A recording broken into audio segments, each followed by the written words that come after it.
Ja, Bracha Ettinger, Malerin, bildende Künstlerin, Philosophin und Theoretikerin der französischen feministischen Psychoanalyse. Ihre Bilder wurden zuletzt in einer Einzelausstellung im Rahmen der 14. Istanbul-Biennale gezeigt.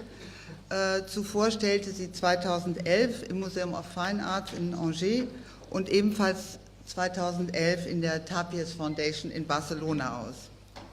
Sie war darüber hinaus in wichtigen Gruppenausstellungen vertreten, zum Beispiel Elle und Facing History im Centre Georges Pompidou in Paris. 2006 erschien ihr Buch Symmetrical Border Space und 2015 And My Heart Wound Space. 2 Bände ausgewählter Schriften sind gerade im Druck und werden im Laufe des Jahres erscheinen.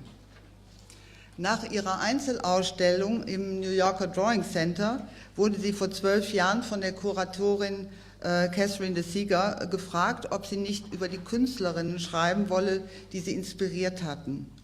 Und tatsächlich entstanden in der Folge Texte über Eva Hesse, Alma af Klint, Emma Kunz und Agnes Martin, die in verschiedenen Kompendien publiziert wurden, zum Beispiel in diesem hochinteressanten Band Three Times Abstraction, 2005 erschienen. Bracha Ettinger hat ihren Vortrag mit dem Titel Subreale Grenzverknüpfung im Raum der Malerei überschrieben. Die Künstlerin und Philosophin schlägt einen psychischen Raum des Subrealen vor, in dem sich ein gewisses Erfassen der unbewussten matrixialen Fäden, die das menschliche und das kosmische Bewusstsein verbinden, anbietet. Auf der Suche nach der Lehre, am Beispiel von Agnes Martin, verbindet sich die Psycheseele des Künstlers mit einem außerhalb liegenden Geistkosmos. Dies geschieht im gemeinsamen Raum des unsichtbaren Wesens des Künstlers und des unsichtbaren Wesens, das sich außerhalb bzw. jenseits befindet. Es ist ein Raum, der sich innerhalb und außerhalb des Selbst befindet, in dem die Lehre, die sie erreicht, Linienformen hervorbringt, die Gegenstand ihrer Bilder werden. Das in aller Kürze, und ich freue mich jetzt sehr, Bracha Ettinger hier begrüßen zu können.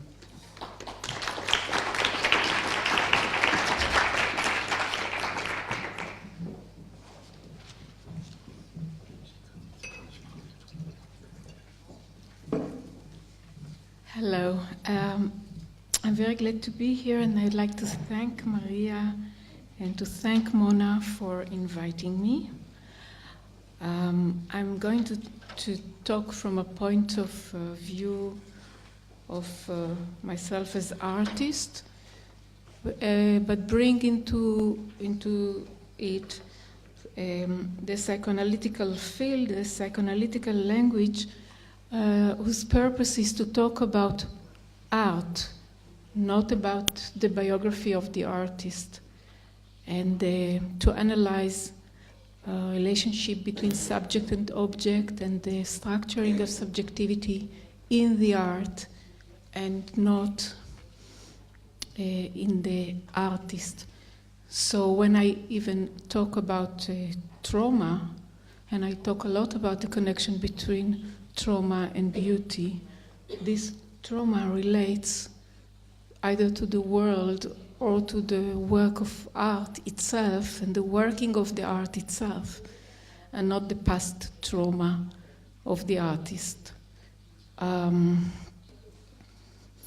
There was something that remained to me from yesterday, and I would like to say it. There was like a question. I think Richard put a question. So why would Agnes need so much to be protected? What was it?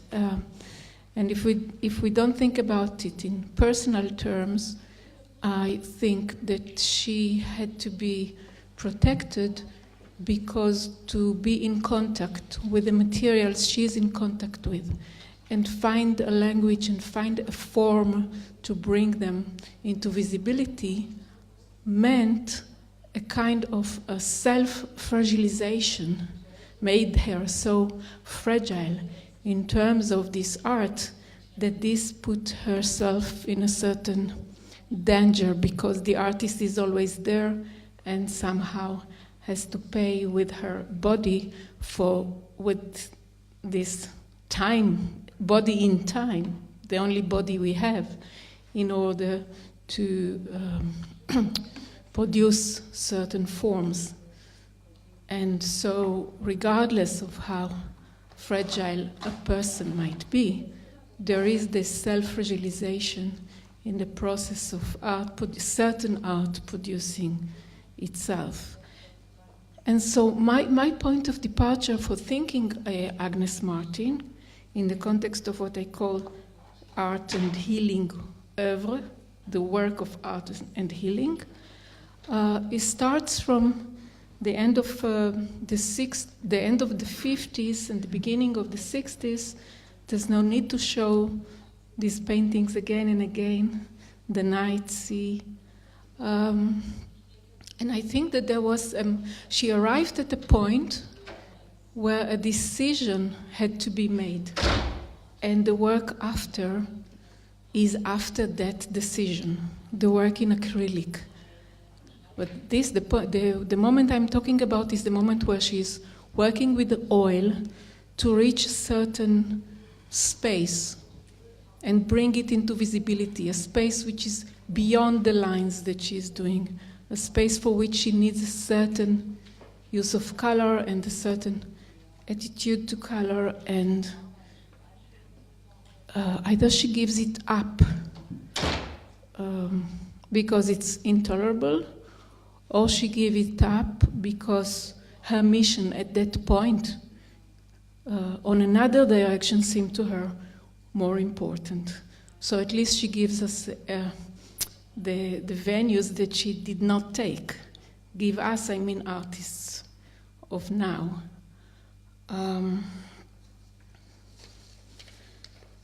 So the context I talked about her was a context putting her together with two female artists, Agnes Martin and Alma af Klint.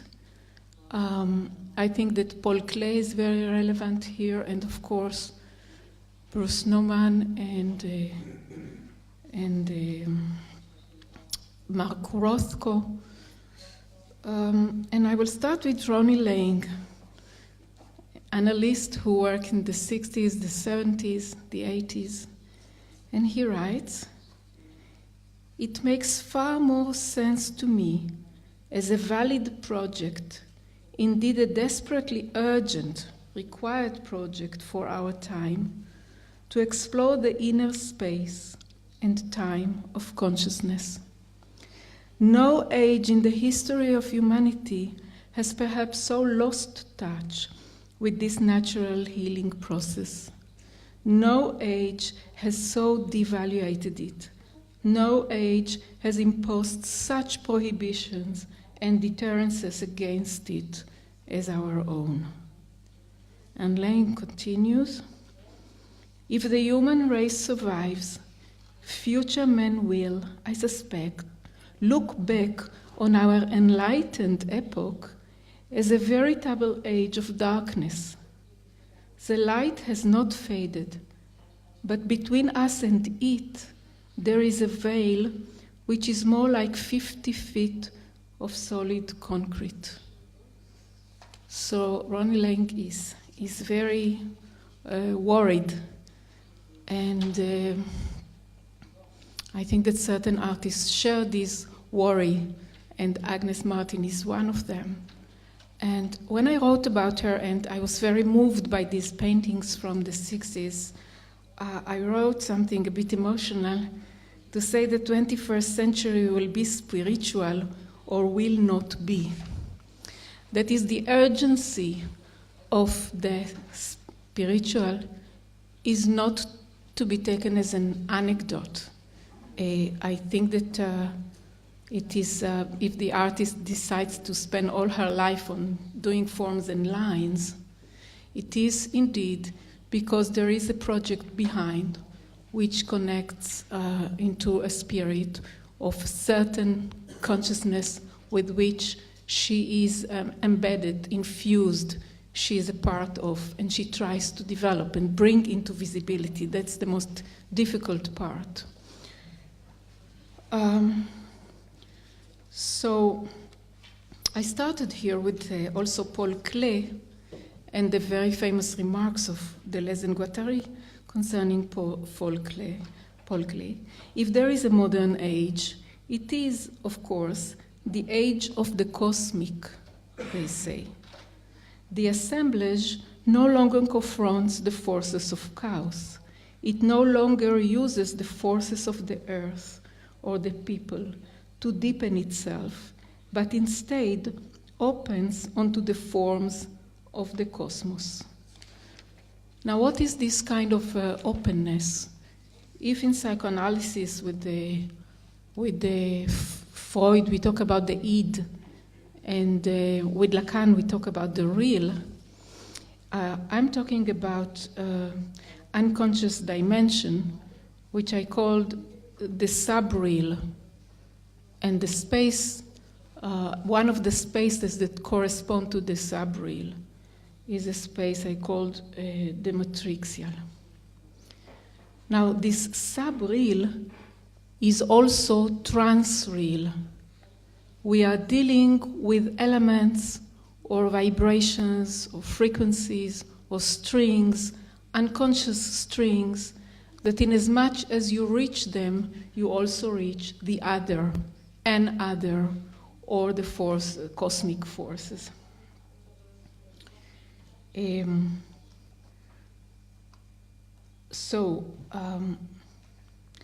There is some apprehension of the working through inside the human mind of this unconscious, with not only its objects and subjects, but also with its strings and the way we link to them, that I call border linking.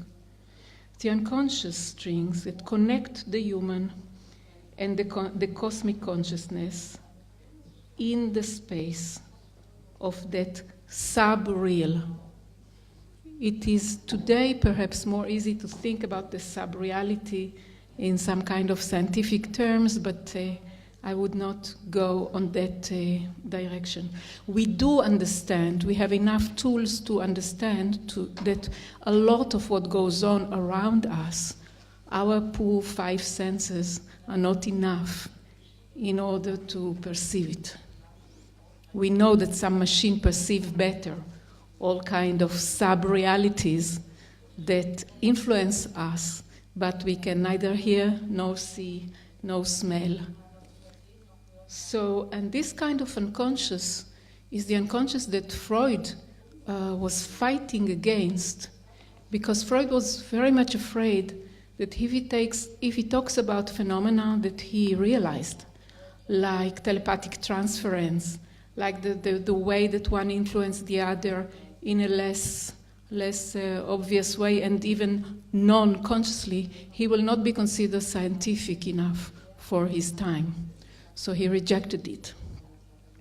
This rejection has also to do with the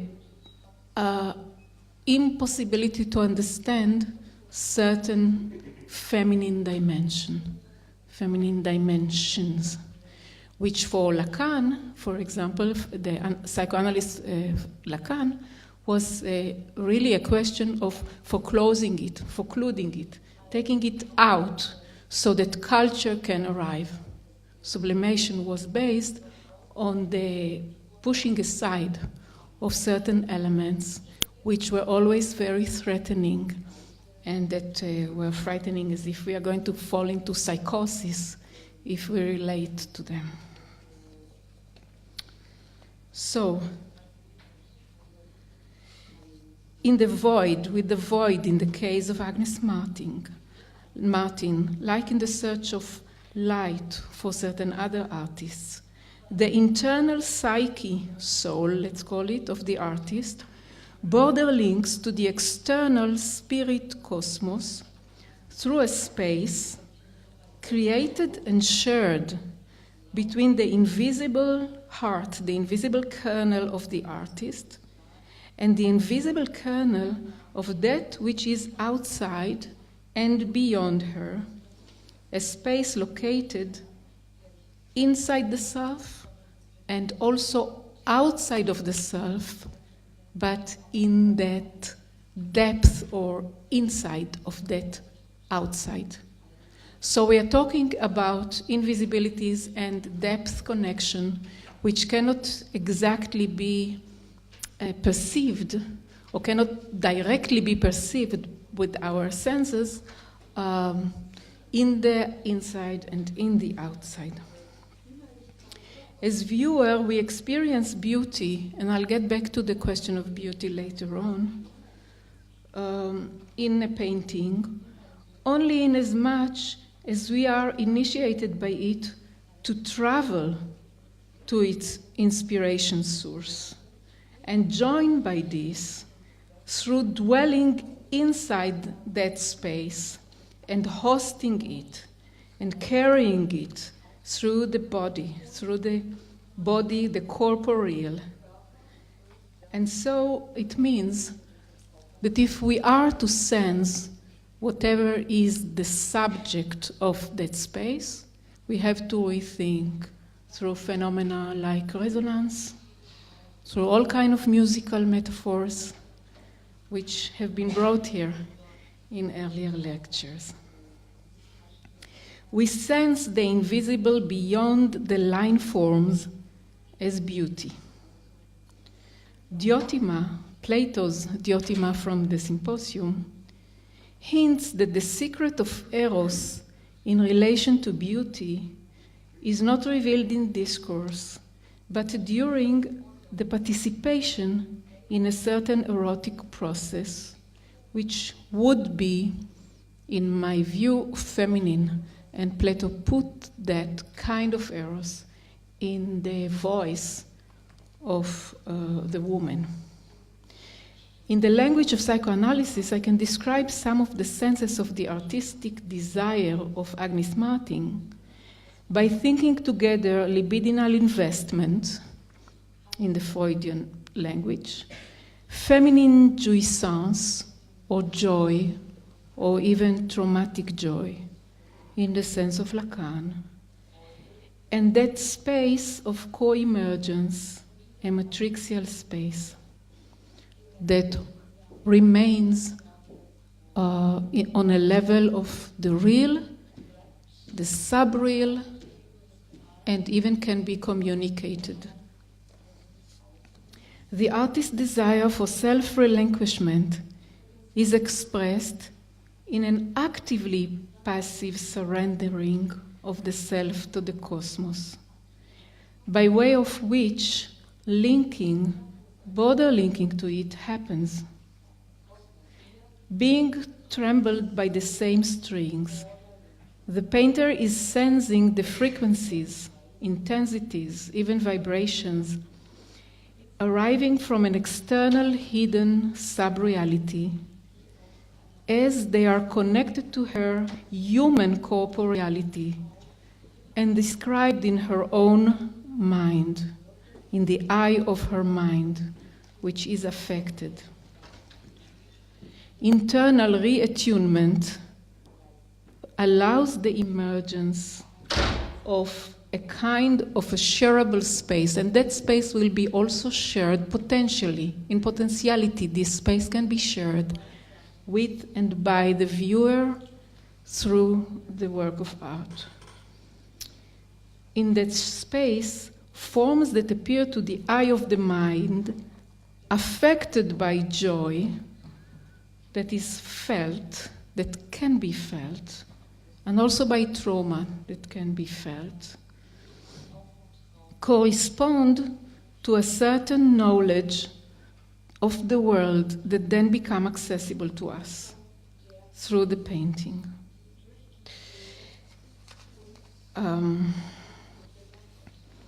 Art, as an openness to the cosmos, seeks people, says Deleuze and Guattari, and they are articulated through a new language that for the moment the artist is working, lacks. And therefore, it can only be communicated to come about through their painting. A new language then perhaps can arise from art, but the art it will arise from will not be able to form exactly in immediacy or influence of necessity anyone, unless whoever would like to be informed by it will give it time, will allow himself to be in touch with that space and self-fragilize itself in the same way that Agnes Martin does, and perhaps allow it to happen or not. And then we can try to formulate a language. So what we're talking about, when I talk about subreality, is not about fantasy. It's not imagination, but a subreality. The space we're talking about, that I call matrixial, is both intrapsychic, is both in the and can be felt by the self through its own modes of consciousness, and transsubjective. That is, if it has a force within it, it is the force of connecting to that which is not self. So a language must be formulated where we could think about both the internal space and its being transjective, in between me and object, in between subject and subject. It is for that reason I think that when Deleuze and Guattari think about the artist, they think about the writer. They think about the writer not as the patient or the sick person, but as the doctor of the world. And what they see as sickness, as a set of symptoms, is precisely the world we live in. Set of symptoms would be a lot of our political phenomena, not the fact that we resist them or that we cannot accept them or that we want to run away from them. The knowledge described in the real of the world informs the unconscious, psychic, subreal, and moreover, two kinds of real and knowledge are in co-emerging relationship. By co-emergence, I mean the possibility of the one to transform the other, the possibility of the other to be transformative for the self.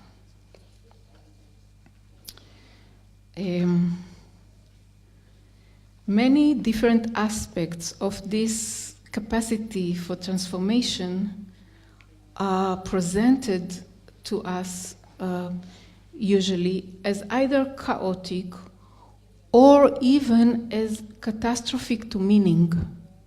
Here again, there is a link to the feminine and to the whatever it is that we cannot hear from the corporeality and the feminine womb, the space, the capacity of the feminine, which threatens meaning as we have constructed it, and threatens the subject that was subjectivized by our culture.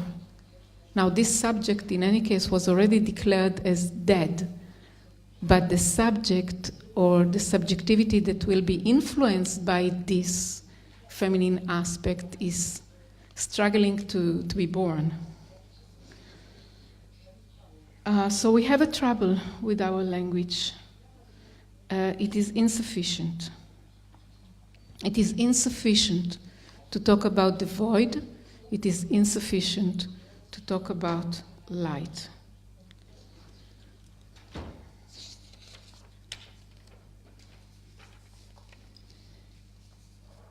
Art is an expression of human relation to human psyche and to the cosmos. I'm here with the beginning of 20th century.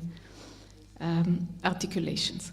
Abstraction has been widely conceived as non-dependency on nature and connection to the void, as well as a discovery of invisible spiritual patterns.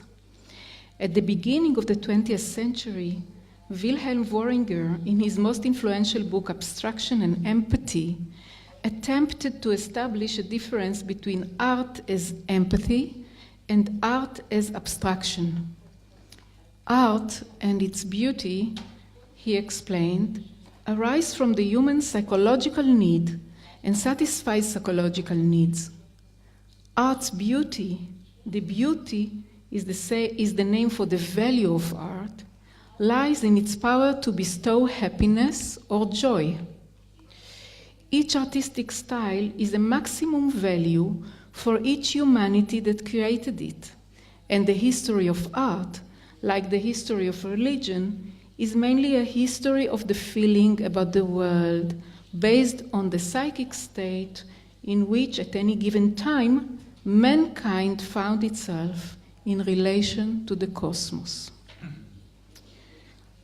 The psychic state is disclosed in the quality of psychic needs, in the constitution of the absolute artistic volition. This is the language of Worringer. In art that expresses the urge to empathy, he says, aesthetic enjoyment is the objectified self-enjoyment obtained by way of satisfying the urge toward the truth of the organic life, by self-projection and alienation through objects. In art as empathy, some correspondence and relations of confidence between human existence and nature are manifested. On the other hand, in art that expresses the urge to abstraction, he says, understood as the opposite of empathy, another psychic attitude towards the cosmos is revealed, one that corresponds to the transcendental in religions.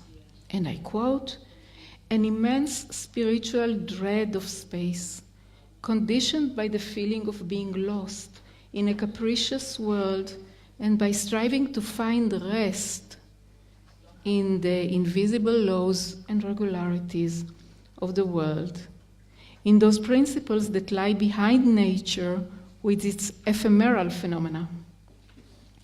Thus, the psyche in abstract art doesn't seek its projection in the outside, natural, ever-changing world, but in some practices, and at that period Buddhist practices, it desired to wrestle the self and the object from the arbitrary natural flux of being and from the appearances of the world. Now, what Worringer says is that these kinds of laws of abstract regularity are not simply picked from the inanimate object. Rather, they are somehow contained beyond human understanding in the human organization itself.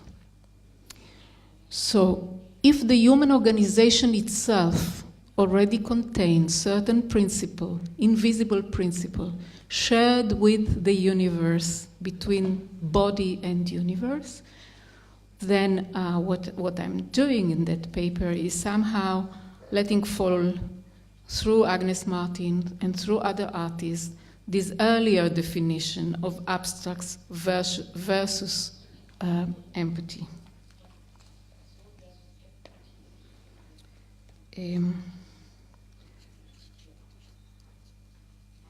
We are going to jump a little concerning the aspirations of other artists, modernist artists in the beginning of the century, which I think are held in the memory of the practice of Agnes Martin.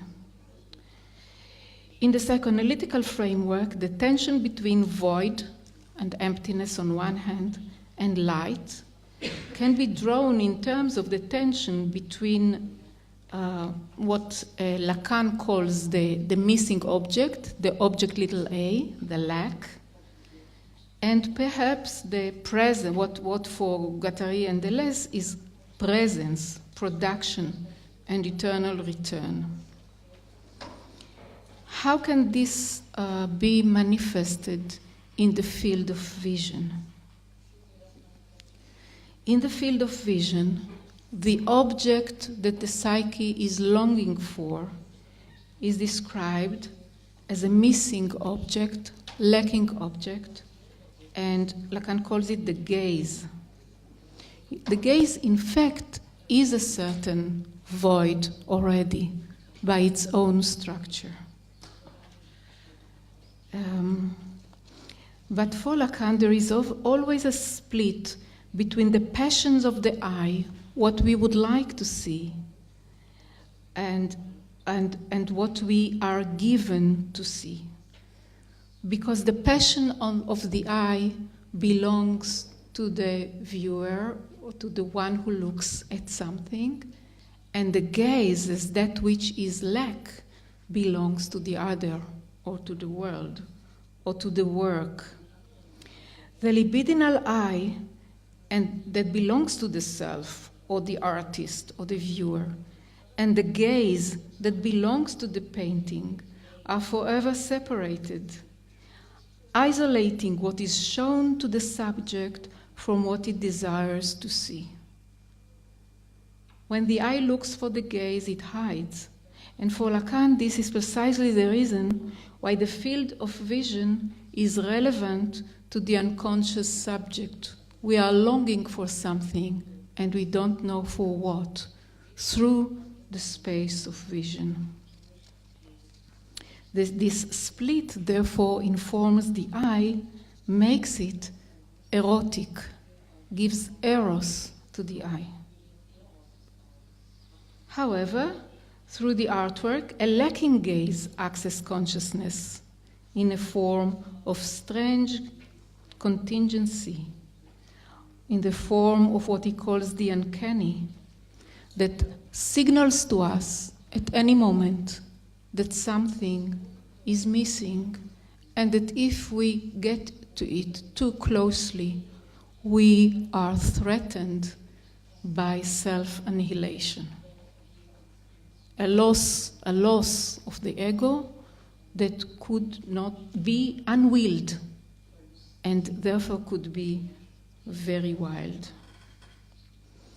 But what the painter is doing, the painter takes a dialogue with that void or that gaze, opens a dialogue, and therefore, through some kind of visual forms and means, the painter somehow seduces the viewer, gives the viewer some kind of imaginary food. We think we are going to find something, but then we find something else. We find it only, and in Lacan's terms, if we lay down our gaze, if we give up, if we lay down our gaze like one would lay down one's weapon. This is the kind of yielding also that of the artist, and Agnes Martin is trying to take upon herself. A yielding, and with it perhaps a self-relinquishment, is involved in the creative process on the side of the artist, but also of the viewer. The gaze, that which is not there, or in my terms, which is there but in that space which could be invisible, which would become visible only if you enter it and share it and carry it within yourself. Well, that space involves the viewer and the artist. The gaze fascinates and horrifies also the painter, because it attracts it from the horizon of its being. When Lacan attributes substitutions of loss of object to the gaze, it becomes a kind of a relic, a phallic relic, an outside, captivated within. The gaze is cast upon the screen only if the subject is totally suspended and fades away and disappears. For the subject, the gaze we do meet as object of desire is void. In many senses, there is for Lacan a move of relinquishing and yielding to a void that corresponds to Agnes Martin's descriptions of the creative gesture.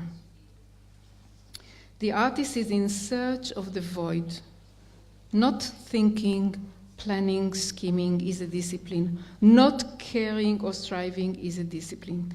Defeated, you will stand at the door of your house and welcome the unknown.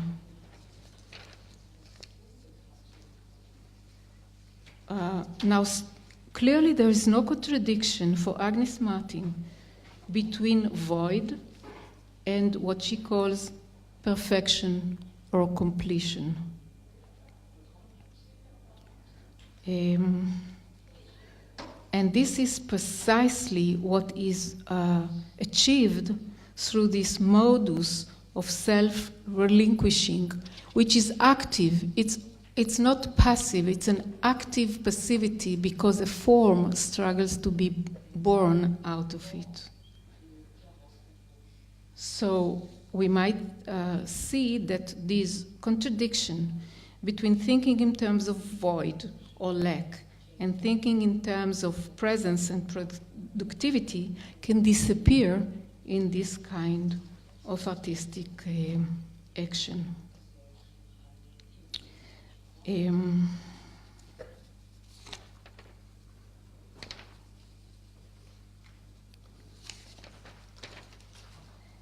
I'm jumping on this long paper because I don't have time enough, and I would like to arrive to the question of beauty. All right? So we're going to jump even more in order to get into the question of beauty.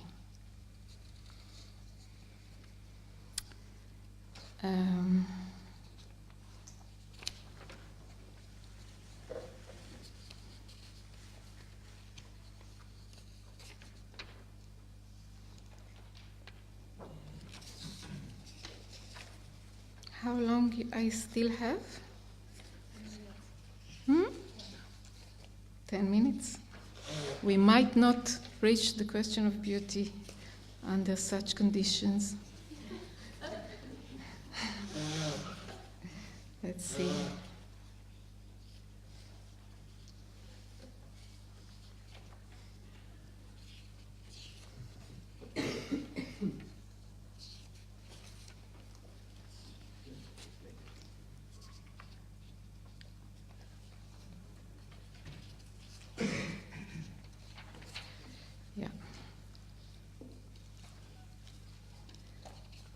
We might not reach the question of beauty. I will only refer to Plato in 1 minute to say that when he puts the question of beauty in the mouth of Diotima, he's talking about a certain ascendance, that this meeting of beauty demands, the creation of beauty and sensing of beauty demands a certain ascendance. It means that you have to be linked to whatever it is which is a bit beyond the possible consciousness of the moment in which you are. There is we can describe a kind of spiral movement of transformation in terms of this kind of consciousness. It can be traced and inscripted in art if we realize in that art also it's working, its own work, the practice of that art in the world, which is a healing working. In this spiral movement, the spirit psyche of the painter, in itself already an expression of transsubjective involvement, is embroidered, is weaved by a certain passionate, actively passive wonder, even fascination. But a fascination which will not turn into submission or yielding or control, but through another move, which I consider a move of a pregnance move, will turn into the capacity to carry and to participate. When I talk about the matrixial gaze or the matrixial space, I see it as a space of co-emergence upon the model of a certain pregnancy, not birth. Diotima talks about birth as a model for beauty, and like Hannah Arendt also sees there an ethical moment. I talk about pregnancy not in terms of somebody containing somebody else, not in terms of biology, not as something that belongs only to women, but in terms of that capacity in the human psyche to transconnect between that which is me and that which is not me, and to dwell long enough in a space of such transconnectedness so that whatever we can see or feel or realize from that transconnectedness can come into the visible. So there is a spiralic movement here, in the sense that if we allow ourselves to be joined on such a level and receive signs not only from the human ego, but signs from the world, and we might move and become a bit more aware of our own transconnectedness with the earth and with the cosmos. And in that kind of transconnectedness can be also born a new kind of ethics, a new kind of responsibility for that which is me, not me, I, non-I. So, I'll have to invite you to read the full paper in 3 multiplied by abstraction, because I don't have to go step by step and develop how all of this is relevant to us. And I will end with this passage. I started with saying that there is something that for me is a question of life and death that happens in those paintings, in the night sea, in the gray, in the beginning of the 60s. And Agnes Martin jumps into life on one direction, but there are other possible jumps. And maybe that other possible jumps would have demanded her to be in contact with too much the trauma of the Western world, which she have chosen not to go in order to develop something marvelous and different. So in that paper, I make the connection between what we might call light and might call void and might call beauty. And we have to pay attention because, and even the spirit, each of those notions have to be redefined for the now and for a subjectivity that will be, in my terms, infused by the matrixial and the feminine. So we have to rethink all these concepts, but I still use them. Light and void remain a kind of consciousness, whether human awareness is attached to them or not. This consciousness needs human psychic life, with or without awareness to it, because it is through the human psyche that transformation in it occurs. Thus, the creativity we are talking about, not just survival, in the preservation of human life, is the only weapon against entropy that artists can offer. If knowledge of invisible transcendent laws of another consciousness is indeed carried inside human spiritual consciousness, then it is neither logical intellectual efforts nor sensuous impressions that will lead an artist like Agnes Martin to their abstraction and to the spiritual. Rather, some kind of relinquishment of the self and of the symbolic dominance over the world, and the gaining of knowledge through the impressions of that which is transcends and which is beyond senses and which approaches us in what is space beyond line forms in the work of Agnes Martin. Thank you.